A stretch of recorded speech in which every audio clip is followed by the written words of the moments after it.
Breakfast করে luggage নিয়ে আমরা এখন বেরিয়ে পড়ছি বাড়ি যাওয়ার উদ্দেশ্যে। আজকে বাসে করেই বাড়ি যাব, কারণ আগের দিনকে ট্রেন প্রচুর লেট করেছিল।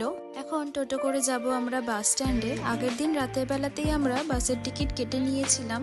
উঠে পড়েছি আমরা টোটোতে। মা চণ্ডী বাস স্ট্যান্ড যেখানে, সেখানেই টোটো আমাদের নামিয়ে দিয়ে গেল। এখানেই মা চণ্ডীর বাসটা পৌঁছে, দেখতে পাচ্ছ মা চণ্ডী বাসটা দাঁড়িয়ে আছে, বাট ওটা আমাদের বাস নয়, অন্য বাস।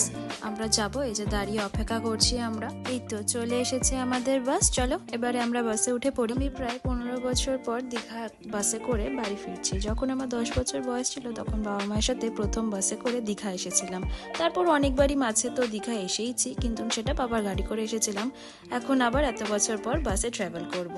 আমরা 3টেই স্লিপার সিট নিয়েছিলাম। প্রিয়াঙ্কাদির সিটটা একদম সামনে পড়েছে। সামনে একটাই স্লিপার সিট ছিল, তাই ওটাই প্রিয়াঙ্কাদি কালকে চুজ করেছিল। আর দেখবে অচেনা কারোর সাথে না স্লিপার সিট শেয়ার করতে কেমন যেন একটা লাগে, তাই আমাদের দুজনের সিটটা মিডিলে নিয়েছি। দেখতে দেখতে সন্ধ্যাও হয়ে গেল, আর আমাদের বাস মাঝখানে হল্ট দিয়েছিল কোলাঘাটে 10 মিনিটের জন্য। আমরা আগের থেকে কিছু শুকনো খাবার কিনে রেখেছিলাম, সেগুলোই দুপুরে খেয়েছি। আর এখন তো আমরা আছি হুগলি সেতুতে।